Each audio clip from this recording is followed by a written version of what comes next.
This channel does not promote any violent, harmful, or illegal activities. All content provided by this channel is meant for an educational purpose only. দেখছেন টিভি9 বাংলা, রয়েছে আমি শুভজিৎ মিত্র। ঘড়ির কাঁটা দুপুর 1:30 মানে দুপুরে 4 ব্রেকিং। কোন কোন খবর ব্রেক করছে আমরা পিসিআর কে বলবো একবার বিগলা দেখানোর জন্য 1 2 3 4 করে যাব। পিসিআর আজকের বড় খবর 4টে, অত্যন্ত গুরুত্বপূর্ণ খবর। প্রিজন ভ্যান থেকে নেমেই ফিল্মি কায়দায় 2 পুলিশ কর্মীকে গুলি, বড় খবর। গতকাল ব্রেক করেছিলাম আমরা। গোটা রাত পেরিয়ে গেলেও এখনো অধরা খুনের আসামি সাজ্জাক, এখনো পুলিশ তার টিকি ছুঁতে পারেনি। পরের খবর পিসিআর, কোর্ট লকআপে অস্ত্র পেয়েছিল সাজ্জাক। ভেবে দেখুন একবার, সাজ্জাককে অস্ত্র দিয়েছে আরেক দুষ্কৃতী আব্দুল, যে আব্দুল কিছুদিন আগে জামিন পেয়েছিল, জামিনে মুক্ত ছিল এমনটাই মনে করছে পুলিশ। পরের খবর পিসিআর,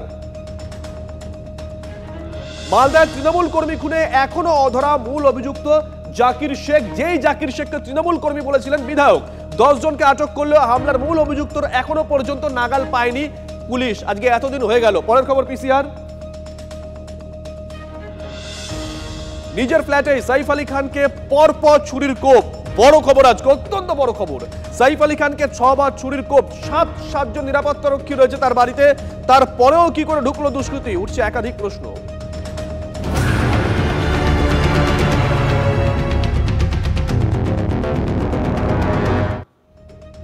প্রিজন ভ্যান থেকে নেমেই ফিল্মি কায়দায় 2 পুলিশ কর্মীকে গুলি, গোটা রাত পেরিয়ে গেলেও এখনো অধরা খুনের আসামি সাজ্জাক। কোথা থেকে আগ্নেয়াস্ত্র পেল সাজ্জাক? কোর্ট লকআপে নাকি প্রিজন ভ্যানে ওঠার নামার সময় কেউ তাকে আগ্নেয়াস্ত্র দেয়? এখনো কিনারা করতে পারেনি পুলিশ। খতিয়ে দেখা হচ্ছে কোর্ট চত্বরের সিসিটিভি ফুটেজ। কোথায় পালালো সাজ্জাক? বিহার, নেপাল নাকি বাংলাদেশ? এখনো তল্লাশি চলছে। আমাদের কাছে একটা সিসিটিভি ফুটেজ এসে পৌঁছেছে, একবার দেখুন। সাজ্জাক পালিয়ে যাচ্ছে, পালিয়ে যাচ্ছে সাজ্জাক। আমরা মার্ক করে দেখাচ্ছি, বাইকে পালিয়ে যাচ্ছে এই সাজ্জাক। প্রথমে দৌড়াচ্ছে, আমরা দুদিককার সিসিটিভি ফুটেজ দেখাচ্ছি। পরে দেখুন বাইকে, দেখুন বাইকে উঠছে, তার মানে ফলো করছিল ওকে, ওর প্রিজন ভ্যানটাকে ফলো করছিল, অথবা এই জায়গায় অপেক্ষা করছিল। ঘটনাটা একেবারে পুরোপুরি পরিকল্পিত, এটা নিয়ে আর কোনো সন্দেহ বোধহয় রইল না। ভালো করে দেখুন ছবিটা। আমরা দুটো সিসিটিভি ফুটেজ দেখাচ্ছি। একটা দেখাচ্ছি ওই গাড়ি থেকে নেমে পুলিশ কর্মীকে গুলি করার পর সাজ্জাক দৌড়চ্ছে, অন্যদিকে যেদিকে সে দৌড়াচ্ছে সেখানে একজন বাইক নিয়ে অপেক্ষা করছে সাজ্জাকের জন্য। তারপর গিয়ে সাজ্জাক সেই বাইকে ওঠে।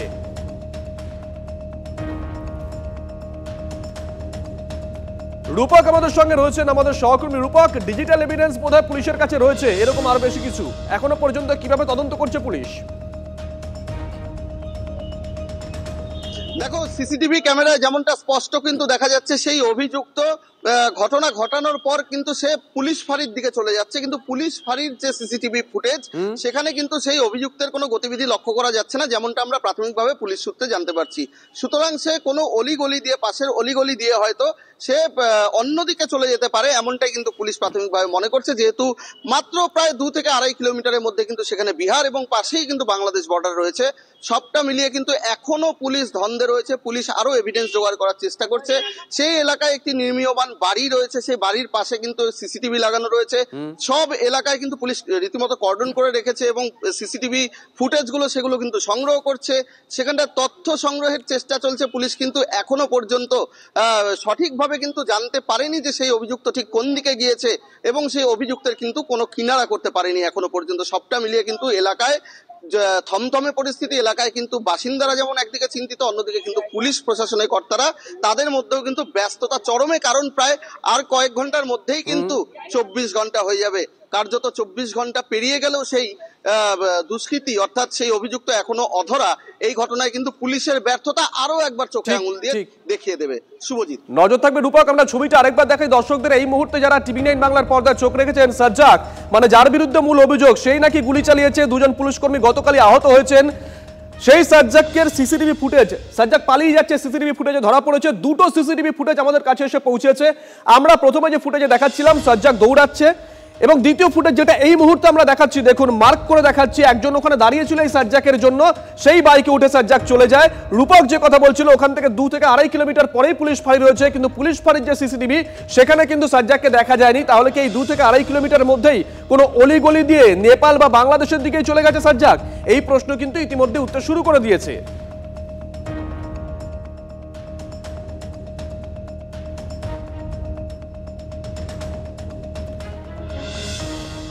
এদিকে গোয়ালপুকুরে পুলিশকে গুলিকাণ্ডে আজব যুক্তি রাজ্যের মন্ত্রীর।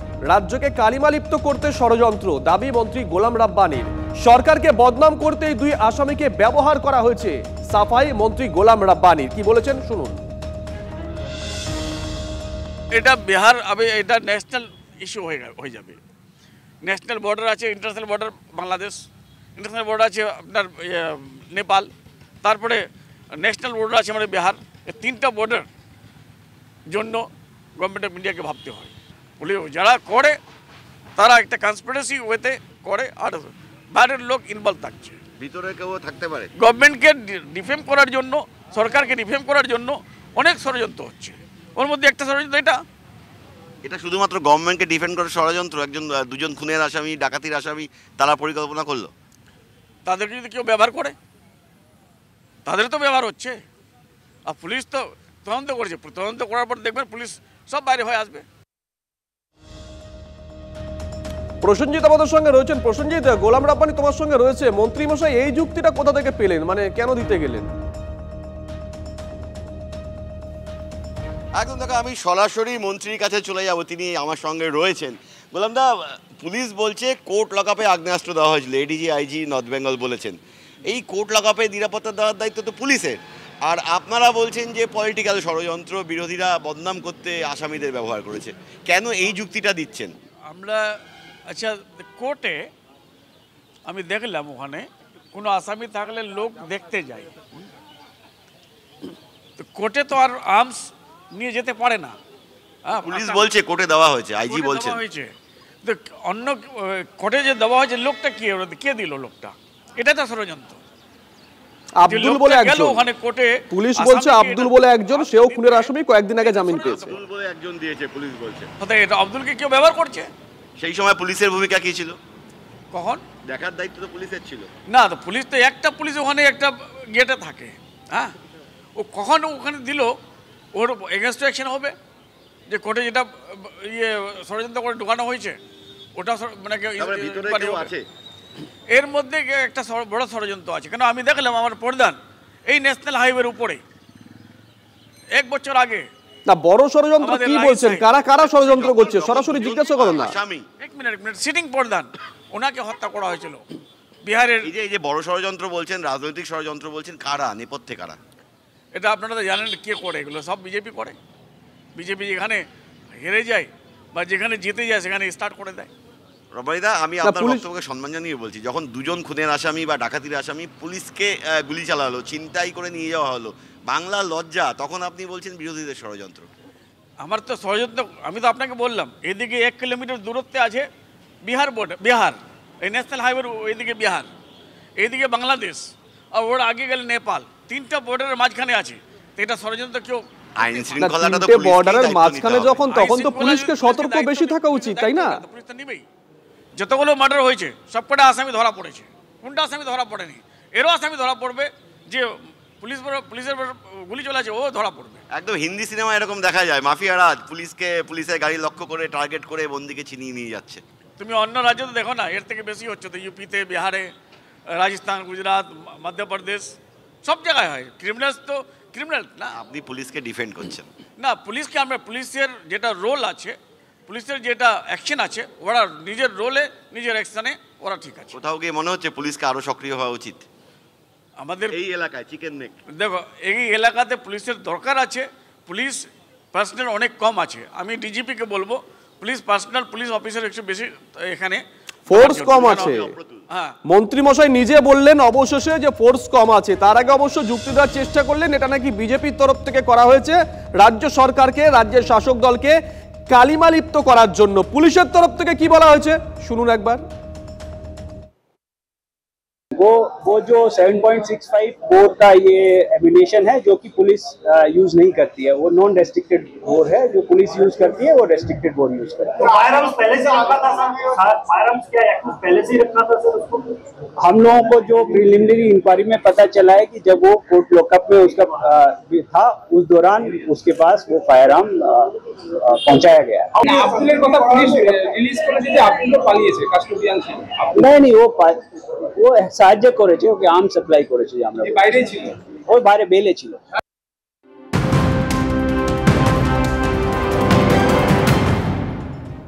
আর এই মুহূর্তে সরাসরি নজর রাখতে হচ্ছে ভবানী ভবন অভিযানে কংগ্রেস নেতৃত্ব। ছবি দেখাবো আমরা। এই মুহূর্তে সরাসরি নজর রাখতে হচ্ছে ভবানী ভবনের দিকে, সেখানে কংগ্রেসের তরফ থেকে বিক্ষোভ দেখানো হচ্ছে। সুপ্রিয় আমাদের সঙ্গে রয়েছেন স্পট থেকে। সুপ্রিয়, শুভজিৎ, দেখো, মূলত রাজ্যের আইন শৃঙ্খলা পরিস্থিতি যে একেবারে তলানিতে গিয়ে পৌঁছেছে এবং সেক্ষেত্রে আইন শৃঙ্খলা রক্ষায় রাজ্যের পুলিশ প্রশাসন সম্পূর্ণরূপে ব্যর্থ, এই অভিযোগকেই সামনে তুলে ধরে রাজ্য পুলিশের সদর দপ্তর একেবারে ভবানী ভবন, সেই ভবানী ভবনের সামনে রাস্তার উপরে বসে পড়ে দক্ষিণ কলকাতা জেলা কংগ্রেসের ডাকে যে বিক্ষোভ কর্মসূচির ডাক দেওয়া হয়েছিল সেই বিক্ষোভ কর্মসূচি চলছে এবং কংগ্রেস কর্মী সমর্থক যারা এখানে জমায়েত করেছেন আমরা দেখতে পাচ্ছি তারা একেবারে রাস্তার উপর বসে পড়েছেন, তাদের হাতে প্ল্যাকার্ড রয়েছে, তারা স্লোগান দিচ্ছেন এবং সেক্ষেত্রে তাদের যেটা বক্তব্য যে রাজ্য জুড়ে যে পরিস্থিতি তৈরি হয়েছে সেই পরিস্থিতি রক্ষায় রাজ্যের পুলিশ প্রশাসন সম্পূর্ণরূপে ব্যর্থ। আশুতোষ এখানে রয়েছে, আজকের এই বিক্ষোভ মূলত কি কারণে? দেখুন, দক্ষিণ কলকাতা জেলা কংগ্রেসের বিক্ষোভ, সভাপতি প্রদীপ প্রসাদ রয়েছেন, আমরা সবাই রয়েছি, এই ভবানী ভবন ঘিরে বসে আছি আর পুলিশ ওপারে দাঁড়িয়ে আমাদের আটকাচ্ছে। আমরা খুব পরিষ্কার কথা বলছি, রাজ্যের মাননীয় মুখ্যমন্ত্রী আপনি বুঝুন, রাজ্যটা সুপারি কিলারদের আড্ডা হয়ে গেছে, রাজ্যটা আইন শৃঙ্খলার অবনতির একটা শেষ প্রান্তে গিয়ে পৌঁছচ্ছে, নির্বাচিত জনপ্রতিনিধিরা খুন হচ্ছে, পুলিশের ওপরে গুলি চলছে, ছিনতাই করে নিয়ে যাওয়া হচ্ছে আসামিদের। তাহলে এটা আইন শৃঙ্খলার নামে একটা বড় প্রশ্নচিহ্ন আর একটা শূন্য পেয়েছেন। পুলিশকে কাজ করতে দেন আপনারা? আপনার হাতে পার্লেজি বিস্কুট। হ্যাঁ, পার্লেজি খাবে, সস্তায় পুষ্টিকর খাদ্য, এটা পিসিজি না, এটা পার্লেজি। পার্লেজি খাবেন, মাথায় বুদ্ধি হবে, গায়ে শক্তি হবে। ক্রিমিনালদের আটকান, মানুষ বাঁচতে চাইছে, মানুষের আশ্রয় পুলিশ। পুলিশ যদি আজকে আক্রমণ হয়, পুলিশের ওপরে গুলি চলে, এর থেকে লজ্জার কিছু হতে পারে না। পুলিশ ফোর্সকে কাজ করতে দিন, এরা রাজনীতির বস্তু নয়। একেবারে আমরা দেখতে পাচ্ছি যে রাস্তার উপরে বসে কিন্তু দক্ষিণ কলকাতা জেলা কংগ্রেসের ডাকে যে বিক্ষোভ কর্মসূচি সেই বিক্ষোভ কর্মসূচি চলছে এবং সেক্ষেত্রে যেটা কংগ্রেসের তরফ থেকে যে অভিযোগ সামনে তুলে ধরা হচ্ছে যে রাজ্যের পুলিশ প্রশাসন তারা আইন শৃঙ্খলা রক্ষায় সম্পূর্ণরূপে ব্যর্থ এবং সেক্ষেত্রে রাজ্যের শাসক দলের হয়েই তারা কাজ করছেন এবং সেক্ষেত্রে পুলিশকে আরও সক্রিয় হতে হবে। দিকে দিকে যেভাবে নির্বাচিত জনপ্রতিনিধি থেকে শুরু করে পুলিশের যারা দায়িত্বপ্রাপ্ত আধিকারিকরা রয়েছেন তারা যেভাবে বিভিন্ন সময় আক্রান্ত হচ্ছেন, সেই পরিস্থিতির দ্রুততার সঙ্গে পাল্টানো দরকার এবং তা না হলে কিন্তু আগামীতে আরও বড় সমস্যা তৈরি হতে পারে। আর সেই কারণেই একেবারে রাজ্য পুলিশের যে সদর দপ্তর ভবানী ভবন সেখানে বিক্ষোভ কর্মসূচিতে সামিল হয়েছে দক্ষিণ কলকাতা জেলা কংগ্রেস। ধন্যবাদ সুপ্রিয়।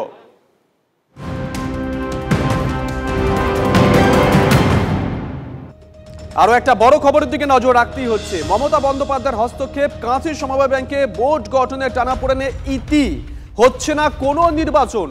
মমতার ধমকের পরেই পিছু হটলেন 11 জন প্রার্থী। ডিরেক্টর পদে মনোনয়ন প্রত্যাহার 11 জন প্রার্থীর, 15 ডিরেক্টর পদে মনোনয়ন জমা দিয়েছিলেন 30 জন। স্ক্রুটিনি পর্বেই বাদ পড়েন আবেদনকারী 4 জন। কার্যত বিনা বাধায় জয়ের পথে 15 জন ডিরেক্টর।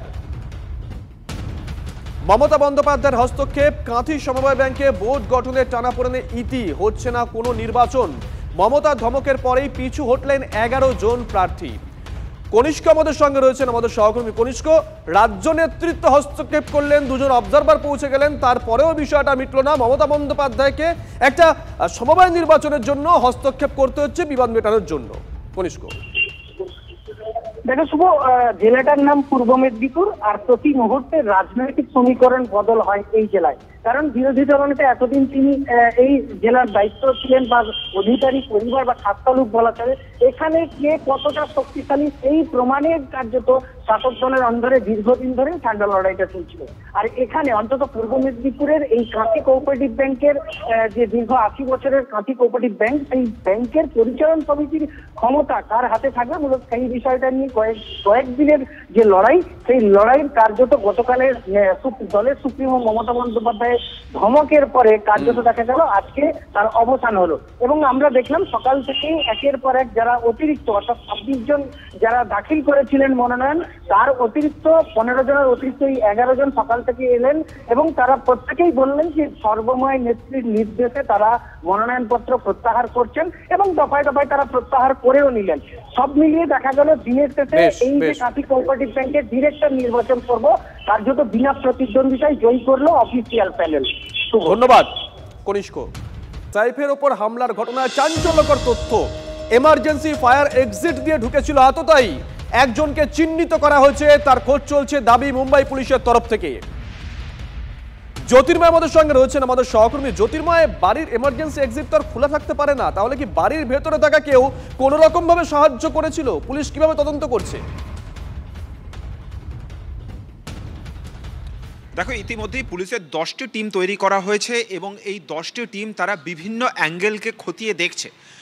দুটি বিষয় আপাতত পুলিশ অস্বীকার করেছে, অর্থাৎ প্রাথমিকভাবে যে সন্দেহের তালিকায় ছিল তা হচ্ছে কোনো গ্যাং, অর্থাৎ লরেন্স বিষ্ণোই গ্যাংয়ের কথা আমরা বারবার ধরে এই প্রসঙ্গে বলি, কারণ সালমান খান থেকে শুরু করে একাধিক বলিউডের অ্যাক্টরকে এই ধরনের হুমকি এই গ্যাং দিয়ে থাকে। ফলত এই লরেন্স বিষ্ণোই গ্যাং বা অন্য কোনো গ্যাংয়ের কোনো সরাসরিভাবে হাত রয়েছে কিনা বা কোনো সন্ত্রাসবাদী সংগঠনের হাতও রয়েছে কিনা, এই দুটো সম্ভাবনাকে আপাতত মুম্বাই পুলিশ তারা সরিয়ে রেখেছে। বলেছে যে এই ধরনের কোনো যোগসূত্র এখনো পর্যন্ত পাওয়া যায়নি, অর্থাৎ লুটপাটের চেষ্টার জন্যই ভেতরে ঢোকা হয়েছিল। এবারে প্রশ্ন হচ্ছে কিভাবে তারা ভেতরে ঢুকলেন। সাইফ আলী খান যেখানে যে বিল্ডিংয়ে থাকেন সেই বিল্ডিংয়ের 12th ফ্লোরে তিনি থাকেন, ফলত এই কমপ্লেক্সের ভেতরে তারা কি করে ঢুকে এলেন, এই 12th ফ্লোর পর্যন্ত কি করে পৌঁছে গেলেন। এই বিল্ডিংয়ের 4টি ফ্লোর সাইফ আলী খানের রয়েছে, ফলত এই 4টি ফ্লোরের সুনির্দিষ্ট নিরাপত্তা থাকার কথা। আর যেখান দিয়ে তারা এসছেন বলা হচ্ছে যে ফায়ার এক্সিট দিয়ে তারা ঢুকেছেন, এই ফায়ার এসকেপ দিয়েই তারা পালিয়ে গিয়েছেন। অর্থাৎ ফায়ার এসকেপ কোন জায়গায় ছিল তার ম্যাপ কি, প্রত্যেকটা বিষয় যদি আগে থেকে জানা না থাকে তাহলে কিন্তু কোনোভাবেই কারো পক্ষে ভেতরে ঢোকা বা সঠিক সময় পালিয়ে যাওয়া হাত ছাড়িয়ে সেটা কোনোভাবেই সম্ভব না। ফলত ভেতরের ইনভলভমেন্ট এক্ষেত্রে অবশ্যই প্রবল সম্ভাবনা রয়েছে। এবং পুলিশ সূত্র থেকে যে খবর আমাদের কাছে আসছে যে যারা পরিচারকের কাজ করেন তাদের প্রত্যেককে জেরা করা হবে। এর মধ্যে গুরুত্বপূর্ণ বিষয়, গত কয়েকদিন ধরে সাইফ আলী খানের এই অ্যাপার্টমেন্টে ফ্লোর পলিশিংয়ের কাজ চলছে এবং এই ফ্লোর পলিশিংয়ের কাজে যে সমস্ত ওয়ার্কাররা যুক্ত রয়েছেন তাদের প্রত্যেককে এক এক করে জিজ্ঞাসা করা হবে। এবং আপাতভাবে মুম্বাই পুলিশ যে কথা জানিয়েছেন যে এই বিল্ডিংয়ের সিকিউরিটি সিস্টেমে বেশ কিছু গলদ ছিল, তা ইতিমধ্যেই কিন্তু আইডেন্টিফাই করা হয়েছে। ধন্যবাদ জ্যোতির্ময়। एक्यूज्ड फायर एस्केप का यूज करके इनके घर पे गया था, ये भी पता चला है। अभी तक के इन्वेस्टिगेशन में ये एक चोरी का अटेम्प्ट था, ऐसा हमारे इन्वेस्टिगेशन में निष्पन्न हुआ है। एक्यूज्ड को जल्दी अरेस्ट करने की कोशिश हमारी चल रही है। एक एक्यूज्ड आइडेंटिफाई हो चुका है, उसने स्टेयरकेस का यूज़ किया था, ये पता चला है। उस एक्यूज्ड को अरेस्ट करने के लिए टीम फील्ड पर है। নিঃসন্দেহে বড় খবরের দিকে নজর রাখছি আমরা। সাইফের ওপর হামলার ঘটনায় চাঞ্চল্যকর তথ্য পাওয়া গেছে। এমার্জেন্সি ফায়ার এক্সিট দিয়ে ঢুকেছিল আততায়ী একজনকে ইতিমধ্যেই চিহ্নিত করা হয়েছে, তার খোঁজ চলছে। দাবি করা হয়েছে মুম্বাই পুলিশের তরফ থেকে নিজের ফ্ল্যাটেই সাইফ আলী খানকে পরপর ছুরির কোপ, ছুরি দিয়ে 6 বার হামলা। যদিও প্রথম থেকে প্রশ্ন উঠছিল তাহলে কি কোনো বড় কোনো গ্যাং, লরেন্স বিষ্ণোই বা এই টাইপের কোনো গ্যাং কি তাহলে এর সঙ্গে যুক্ত রয়েছে? পুলিশের তরফ থেকে অবশ্য সেই সম্ভাবনা নাকচ করে দেওয়া হয়েছে।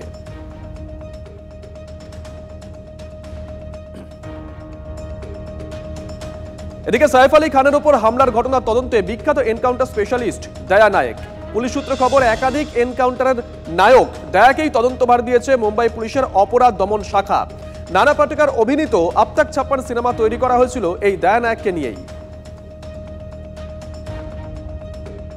सलमान खान जी को अपना घर बुलेट प्रूफ करना पड़ रहा है अपनी सुरक्षा को लेकर, और अब सैफ अली खान। ये फिर से कहूंगी कि लॉ एंड ऑर्डर व्यवस्था जो मुंबई की है was considered one of the best in the world, सिर्फ देश में ही नहीं, one of the best in the world. और उसको चोट पहुंचाने का काम लगातार चल रहा है। अगर सही मायने में इन्वेस्टिगेशन होता, टाइम बाउंड इन्वेस्टिगेशन होता, तो शायद ये घटना रोकी जा सकती थी। आम आदमी राज्य सरकार से थोड़ी अकाउंटेबिलिटी मांगेगा, क्योंकि अगर सेलिब्रिटी सुरक्षित नहीं है तो हम सबकी सुरक्षा खतरे में है।